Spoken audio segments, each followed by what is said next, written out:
tudo na China, tudo que significa desenvolvimento de ponta, não está à margem da ciência. Veja, o DeepSeek foi um exemplo aqui, né? É um foco em pesquisa fundamental. Tá? E o que o fundador dessa startup chinesa, High Flyer, fez? Né? Foi buscar jovens, talentos das universidades chinesas. Então, aí você tem uma notícia aqui do Brasil que 95% das previsões, né, na parte de câmbio, inflação, dos economistas brasileiros foram previsões erradas. 95%, ou seja, os nossos economistas são péssimos economistas para prever questões econômicas no Brasil. Não sabem matemática, a verdade é essa. Né? E não têm conhecimento de realidade brasileira.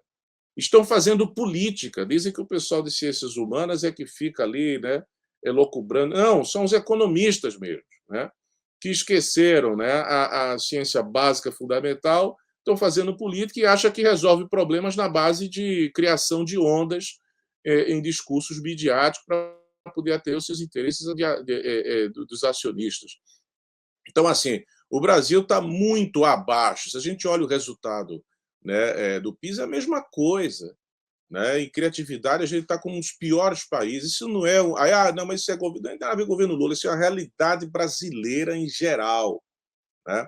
E olha que o governo Lula fez avanços importantes, né? Como a gente viu nas universidades, na época lá do Reúne, etc. Né? Mas é pouco para o que o Brasil precisa. A gente precisa. Ou coloca a universidade, Antônio, nesse contexto, né? Ou a gente não vai avançar. Porque, veja, esse é um ponto importante. Quem me disse isso foi até. Eu achei muito interessante. Foi o meu irmão, que é professor da UNB Engenharia, agora está na universidade no Texas.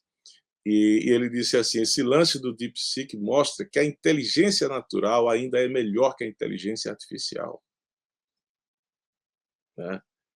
Porque se a inteligência artificial fosse mais inteligente que a inteligência natural, já tinha dado os caminhos, né, para a criação de modelos de inteligência artificial exponencialmente mais baratos, e não deu. Né?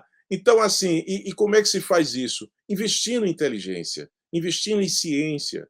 Não há outro caminho, Antônio, não há outro caminho de pensar em industrialização no Brasil se não houver uma revitalização forte, né, das universidades e centros de pesquisa no Brasil, e aí tem que ser pensado como é que se faria isso. No caso da China, ela adotou uma política de escolha, né, de universidades para elas se tornarem universidades de elite no nível internacional. Os projetos do governo chinês, que são bastante conhecidos, né, dois deles, que eu até esqueci aqui, é o projeto 985, o projeto 211, enfim, os projetos de educação, que revolucionou mesmo. Hoje você tem, entre as 100 melhores universidades do mundo, 10 são da China.